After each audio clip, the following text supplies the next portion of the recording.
Hello friends, नमस्कार। आप सभी को नमस्कार, सभी का वेलकम इस क्लास में। You all are welcome to this class. So live class के जितने स्टूडेंट्स ज्वाइन कर चुके हैं, क्विकली वो कंफर्म करेंगे उनका ऑडियो, उनका वीडियो एक्सेसिबल है उनको। Please confirm that your audio video is accessible to you. कर दीजिए confirm quickly so that we can start, ताकि हम शुरू कर सकें।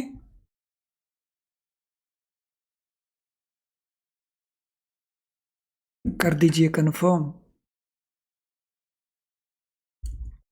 Okay, let us start. Last session के अंदर हम डिस्कस कर रहे थे एविडेंस ऑफ इंपोर्ट। जो इंपोर्ट का एविडेंस है, प्रूफ है, वो किस किस फॉर्म में हो सकता है हमने नोट किया था। बिल ऑफ एंट्री की फॉर्म में, पोस्ट अप्रेजल फॉर्म में, या कस्टम असेसमेंट सर्टिफिकेट की फॉर्म में। और फिर उससे रिलेटेड जो रूल्स हैं, हमने कुछ रूल्स को कंप्लीट कर लिया था। तो ये वो सारे रूल्स हैं जिनको हमने कंप्लीट कर लिया था। अब इससे अलावा और कौन कौन से रूल्स हैं उनको हम डिस्कस करेंगे। तो ये पार्ट हमने लास्ट सेशन में डिस्कस कर लिया था। तो चलिए अब आगे देखते हैं। In case of import through postal services और कोरियर सर्विस, अगर ये इंपोर्ट पोस्ट बाय पोस्ट होता है या बाय कोरियर होता है, तो इन दैट केस पोस्टल और courier wrapper must be obtained and preserved. तो जो कोरियर या पोस्ट में जो रैपर है उसको प्रिजर्व करेंगे, उसको ऑब्टेन किया जाएगा और प्रिजर्व किया जाएगा।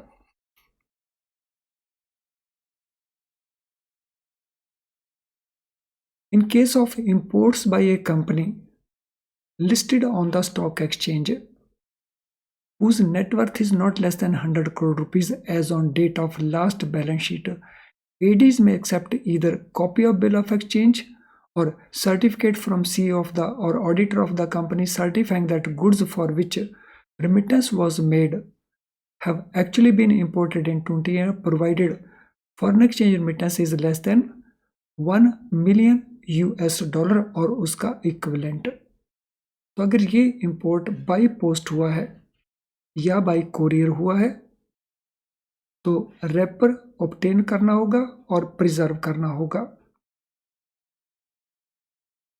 इसके अलावा अगर ये एक कंपनी है जो इंपोर्ट कर रही है और वो कंपनी अगर स्टॉक एक्सचेंज के ऊपर लिस्टेड है, फर्स्ट कंडीशन उसका नेटवर्थ एटलीस्ट 100 करोड़ रुपीज है as on date of balance sheet last,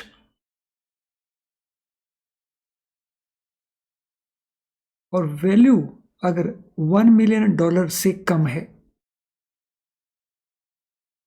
तो ऑथोराइज डीलर एक्सेप्ट कर सकते हैं या तो बिल ऑफ एक्सचेंज की कॉपी या उस कंपनी के सीईओ से एक सर्टिफिकेट या उस कंपनी के ऑडिटर से सर्टिफिकेट कि जिन गुड्स को इंपोर्ट किया गया, जिनके लिए एडवांस भेजा गया था, वो गुड्स रिसीव हो चुके हैं इंडिया के अंदर। तो ईज ऑफ डूइंग बिजनेस में ये एक रिलैक्सेशन है। तो where value is less than 1 million US dollars और इक्विवेलेंट, तो दिस एग्जम्पशन इज अवेलेबल।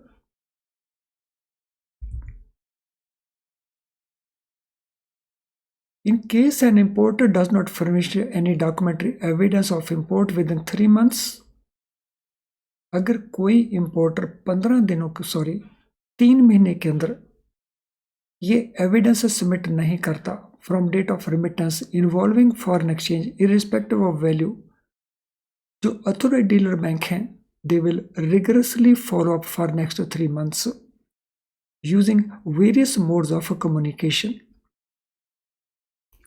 तो अगर बैंक ने रिमिटेंस तो कर दी है लेकिन with in 3 months documentary evidence नहीं प्रोवाइड किया जाता बाय द इंपोर्टर, तो बैंक अगले 3 महीने तक रिगरसली फॉलो करेंगे और जिसके लिए अलग अलग मोड्स ऑफ कम्युनिकेशन यूज किए जाएंगे।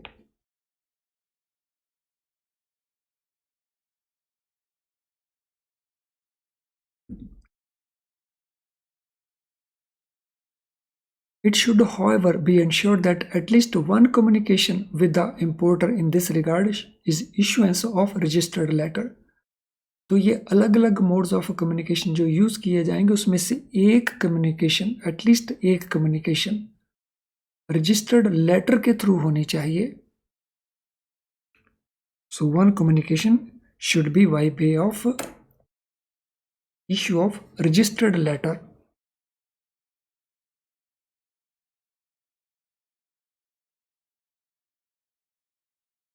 On operationalization of IDPMS,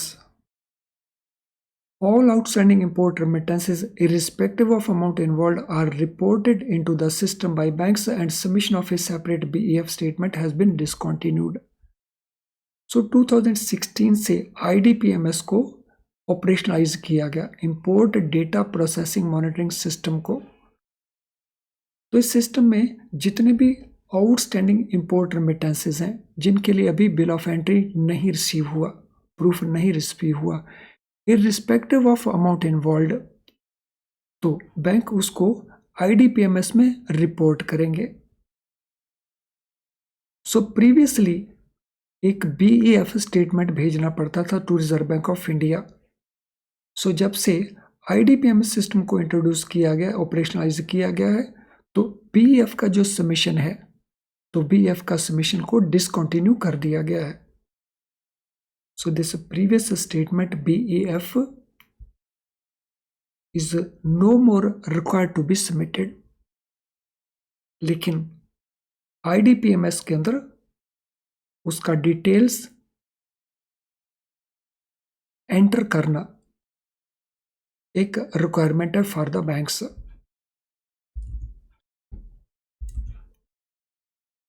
तो आई एम श्योर जितने भी एस्पेक्ट हमने यहाँ तक डिस्कस किए हैं, everything is very very clear. चलिए बेटर क्लैरिटी के लिए हम इसके कुछ क्वेश्चंस कर लेते हैं। तो देखें ये क्वेश्चन कौन कौन से हैं। What documents do importers need to produce and submit to authorised dealer bank to a certain import of goods into India. तो क्या डॉक्यूमेंट इंपोर्टर्स सबमिट करेंगे AD बैंक को जो प्रूव करता हो कि गुड्स इंपोर्ट हो चुकी हैं into India? Bill of exchange, custom assessment certificate, postal appraisal form या ऑल ऑफ अबव?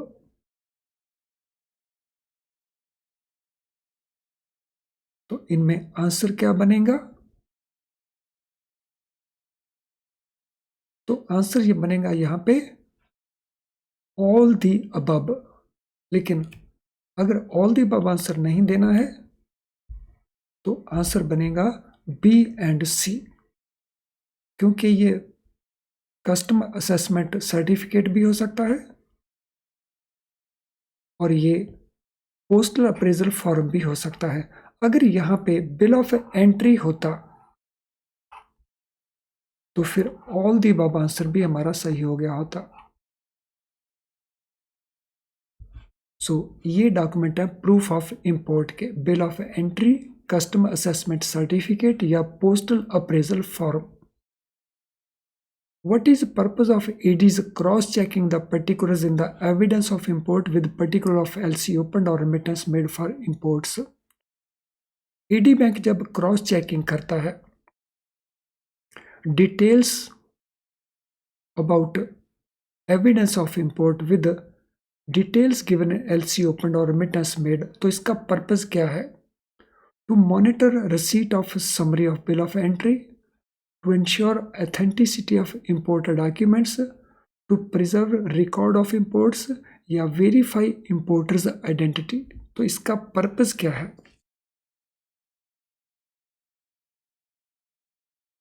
सो इस वेरिफिकेशन का purpose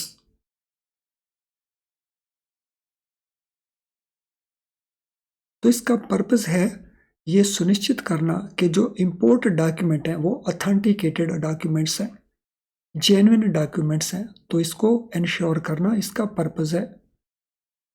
What record should be marked in ALC register or remittance register for monitoring receipt of summary of bill of entry? सो क्या record mark करने होंगे LC register के अंदर या remittance register के अंदर? Details of bill of entry या postal appraisal form, custom assessment certificate, exchange control copy of bill of entry या नन ऑफ द अबव? तो क्या रिकॉर्ड मार्क करने होंगे एलसी रजिस्टर के अंदर और रिमिटेंस रजिस्टर के अंदर? Question number 3.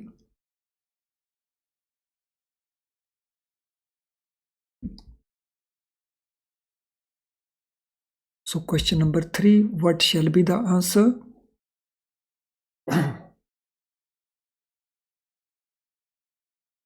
So question number 3 का आंसर बनेगा exchange control copy of bill of entry.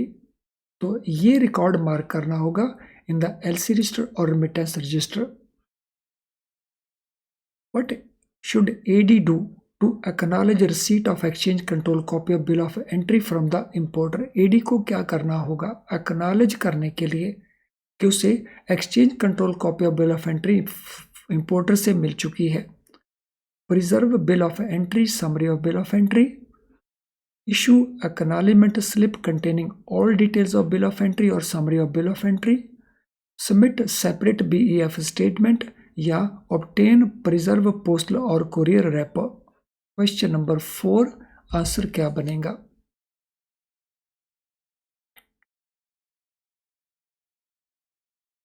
Question number 4 के लिए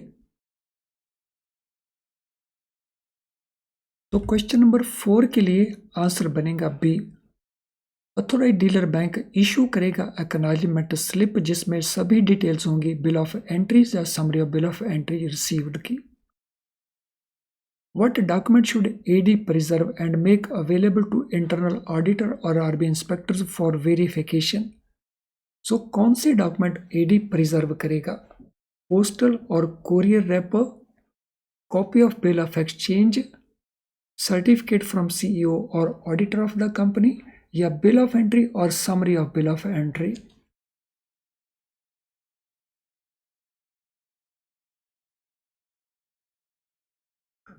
तो किन डॉक्यूमेंट को प्रिजर्व करना पड़ेगा एडी बैंक को?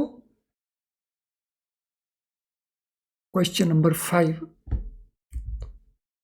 तो क्वेश्चन नंबर 5 के लिए हमारा आंसर बनेगा bill of entry and summary of bill of entry. इन दोनों में से कोई भी जो रेलेवेंट है उसको प्रिजर्व करना होगा और उसको वेरीफाई करवाना होगा फ्रॉम इंटरनल ऑडिटर और RB inspectors. What should AD category 1 bank do if importer does not furnish any documentary evidence of import within 3 months from date of remittance involving foreign exchange irrespective of value? अगर AD bank ने remittance किया लेकिन 3 महीने तक evidence of import नहीं दिया importer ने, तो एडी बैंक को क्या करना होगा? Refund foreign exchange remitter, initiate legal action against importer, follow up for next 3 months by using various modes of communication या ये सारे के सारे ही? Question number 6. What is the answer for question number 6? क्या आंसर रहेगा क्वेश्चन नंबर 6 के लिए?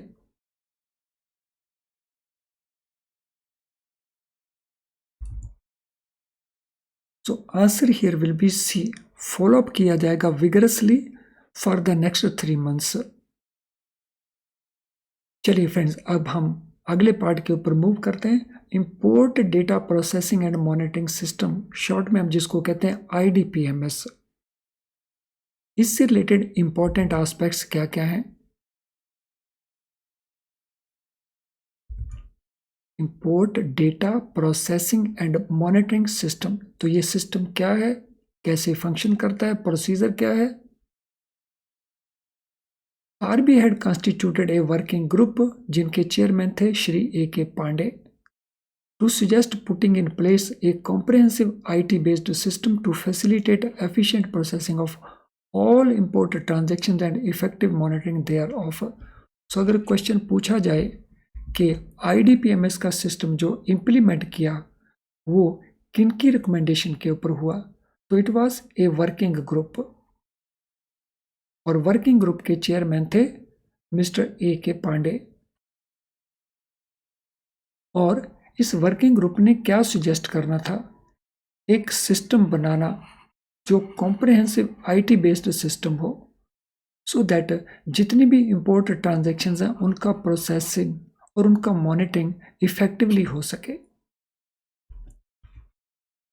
तो इस ग्रुप को ये सजेशंस प्रोवाइड करनी थी and one of the suggestion was IDPMS, जो उन्होंने सजेस्ट किया। Working group had recommended development of a robust effective IT based system, जिसको हम कहते हैं आईडीपीएमएस।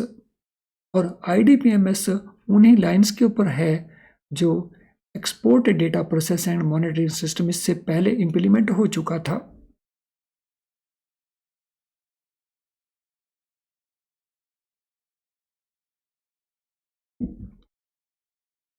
सो जो एक्सपोर्ट ट्रांजैक्शंस हैं उनके लिए है ईडीपीएमएस, और जो इंपोर्ट ट्रांजैक्शंस हैं उनके लिए है आईडीपीएमएस।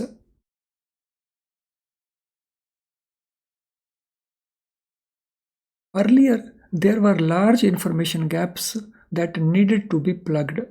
तो ये सिस्टम इंप्लीमेंट होने से पहले बहुत सारे गैप्स थे इंफॉर्मेशन के, जिनको पूरा करना पड़ता था, प्लग इन करना पड़ता था। With the setting of IDPMS, it is expected that all concerned, अब IDPMS को यूज कौन कौन करते हैं? सो ये ऑल कंसर्न्ड कौन कौन से हैं? So one is customs department, government of India का कस्टम डिपार्टमेंट इसको यूज करता है आईडीपीएमएस को। Reserve Bank of India and banks, तो ये यूज करते हैं as a common information platform. तो ये सिस्टम इन तीनों को अवेलेबल रहता है, कस्टम डिपार्टमेंट को, आरबीआई को और अथोराइज्ड डीलर्स बैंक्स को, जो फॉरेन एक्सचेंज ट्रांजैक्शन में इंपोर्ट ट्रांजैक्शन से हैंडल करते हैं।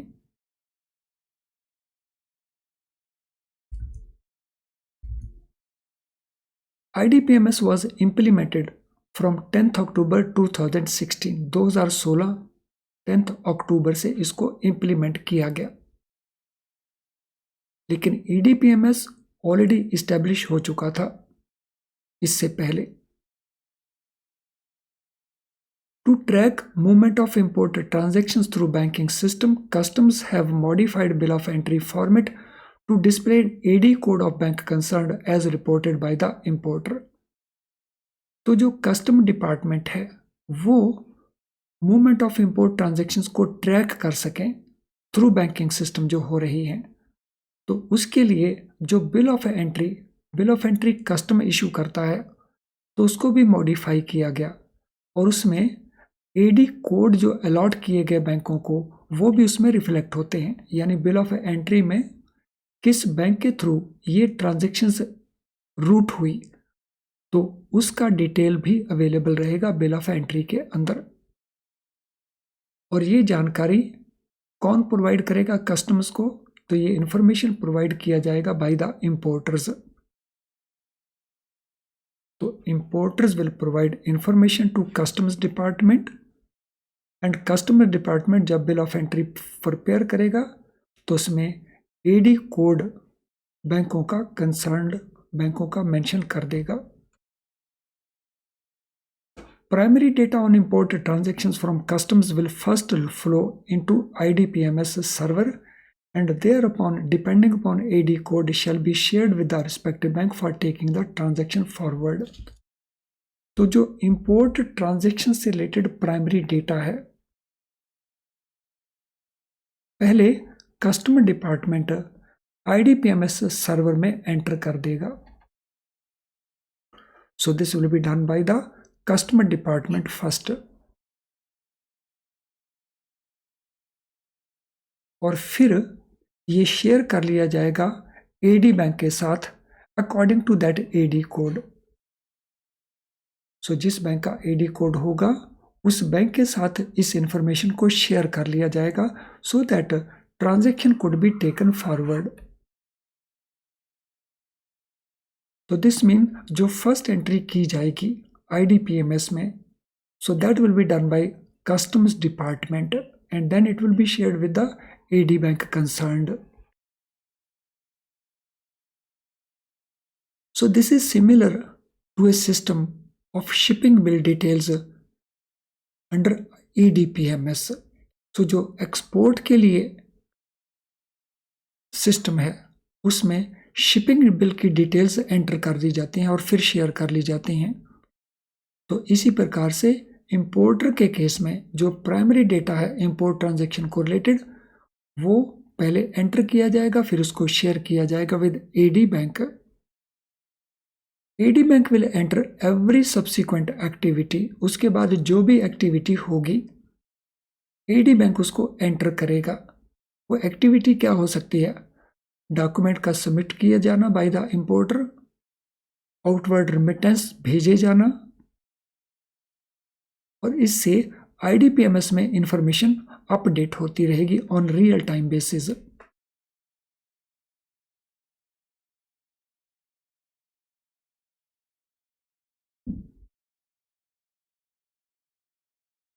It is incumbent upon AD banks to upload and download data on daily basis.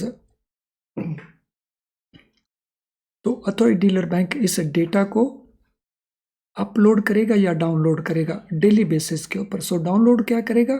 The information put in by the customer department. Upload क्या करेगा? The document received from the importer और remittance related data. For non EDI ports, अगर manual ports हैं वो जहाँ पे ये system available नहीं होगा, अब तो अवेलेबल हो चुका होगा सभी जगह के ऊपर। सो ये पोजीशन थी तब जब कुछ स्टेजेस के ऊपर थी, कुछ कस्टम ऑफिस में ये नहीं थी। The nodal branch of AD bank will upload bill of entry data based on original bill of landing with stamp signature of customer submitted by the importer. तो जब तक EDI यानी कंप्यूटराइज्ड पोर्ट्स नहीं बनती तब तक उनको क्या करना था? जो AD बैंक की नोडल ब्रांच थी वो अपलोड करती थी बिल ऑफ एंट्री डेटा को। तो IDPMS इंप्लीमेंट होने के बाद जो बिल ऑफ एंट्री डेटा है वो तो कस्टमर डिपार्टमेंट लोड कर देता है। Since all information on submission or non-submission of bill of entries would be available to Reserve Bank of India through IDPMS server, so submission of BEF statement by bank has been discontinued. क्योंकि अब ये सारा data reserve Bank of India को accessible है, तो इसीलिए बैंकों को अलग से कोई इंफॉर्मेशन प्रोवाइड करने की ज़रूरत नहीं है। पहले BEF जो स्टेटमेंट भेजी जाती थी तो वो स्टेटमेंट को डिसकंटिन्यू कर दिया गया है। क्यों डिसकंटिन्यू कर दिया? Because all this information is available to Reserve Bank of India online. तो ये सारी इंफॉर्मेशन RBI को ऑनलाइन अवेलेबल है।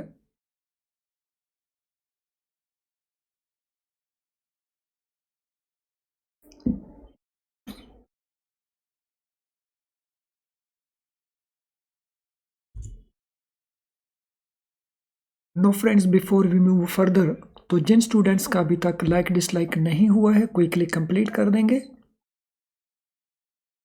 सो लाइव क्लास के जितने स्टूडेंट्स हैं वो इमीडिएटली कंप्लीट कर देंगे लाइक डिसलाइक को। और जो स्टूडेंट्स इसके रिकॉर्डेड वर्जन को देखेंगे उनसे भी मेरी रिक्वेस्ट है कि अगर उनको सेशन यूजफुल लग रहा है तो लाइक या डिसलाइक के प्रोसेस को कंप्लीट करने में संकोच ना करें। ध्यान रहे फ्रेंड्स, ये फ्री लाइव जो क्लास है ये आपके स्कोर को इम्प्रूव करती है काफ़ी हद तक, लेकिन ये अपने आप में काफ़ी नहीं है पास होने के लिए। पास होने के लिए आपको फुल सिलेबस को कवर करना चाहिए, जिसके लिए आप वीडियो लेसन्स हैं हमारे उनको यूज़ कर सकते हैं या IIBF की बुक को यूज़ कर सकते हैं। लेकिन केस स्टडीज़ करना मत भूलें। सो जो स्टूडेंट्स केस स्टडीज़ के ऊपर अच्छी प्रैक्टिस कर लेते हैं उनके पास होने की पॉसिबिलिटीज़ काफ़ी इम्प्रूव कर जाती हैं। तो पहले आप वीडियो लेसन देख करके अपने कॉन्सेप्ट को अंडरस्टैंड करें और फिर केस स्टडीज़ आपको हेल्प करेंगी उन कॉन्सेप्ट्स को और क्लैरिटी लाने में। सो कर दीजिए कंप्लीट, लाइक डिसलाइक को मैं वेट कर रहा हूं आपका।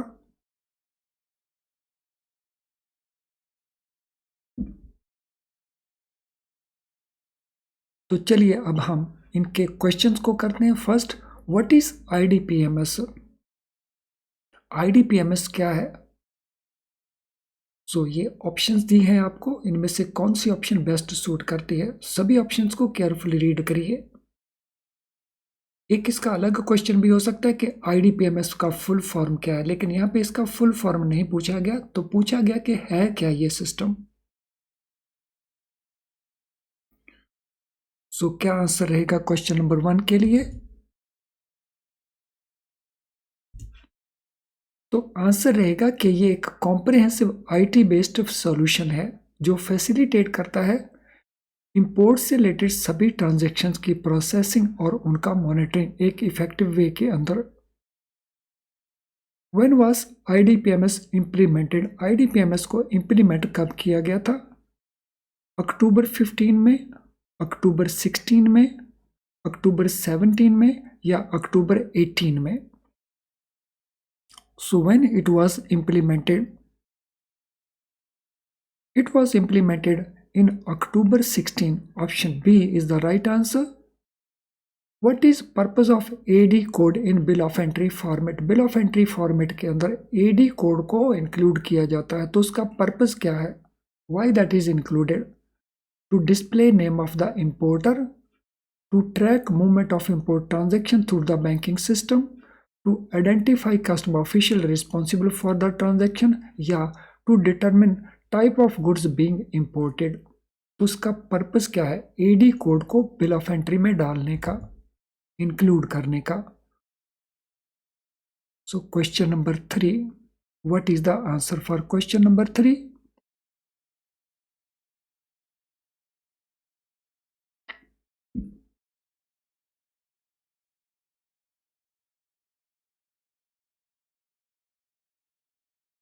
What is the answer? So answer here is B, to track movement of imported transactions through the banking system। तो किस बैंक के थ्रू रेमिटेंसेस की गई, तो उसको ट्रैक करने के लिए तो this code is used.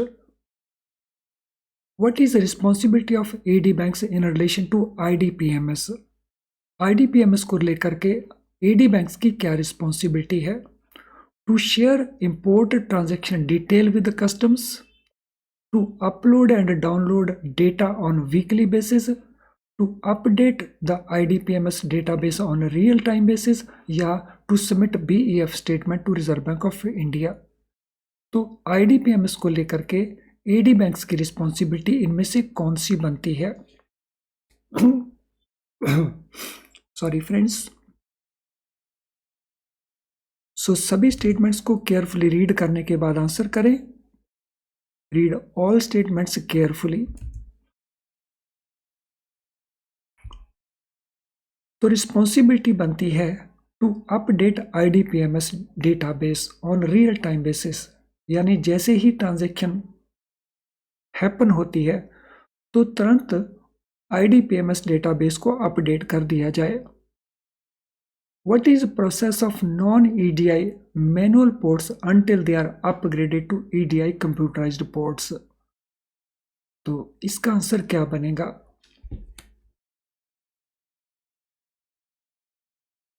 Question number 5, what shall be the answer? So question number 5 का आंसर बनता है A। What is reason for discontinuation of BEF statement? BEF statement को क्यों डिसकंटिन्यू कर दिया जो रिजर्व बैंक ऑफ इंडिया को submit होती थी? To reduce paper work and streamline entire process, to prevent banks from accessing import transaction details, to increase workload of AD banks, to encourage banks to use other transaction tracking system. तो किस purpose के लिए उसको discontinue किया गया? So reason here was to reduce paperwork and streamline the entire process through IDPMS। चलिए friends, आज की इस क्लास को वाइंड अप करने से पहले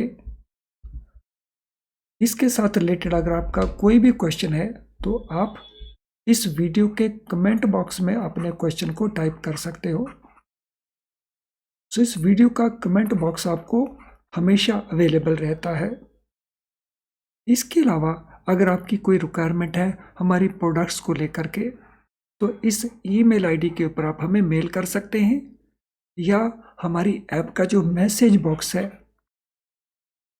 अगर आपने हमारी ऐप को इंस्टॉल किया हुआ है तो इसके मैसेज बॉक्स में आप अपनी क्वेरी को टाइप कर सकते हैं। हम सूटेबली आपको आंसर करेंगे और आपकी हेल्प करेंगे। तो चलिए अब इस सेशन को वाइंड अप करते हैं। Thank you friends, all the best.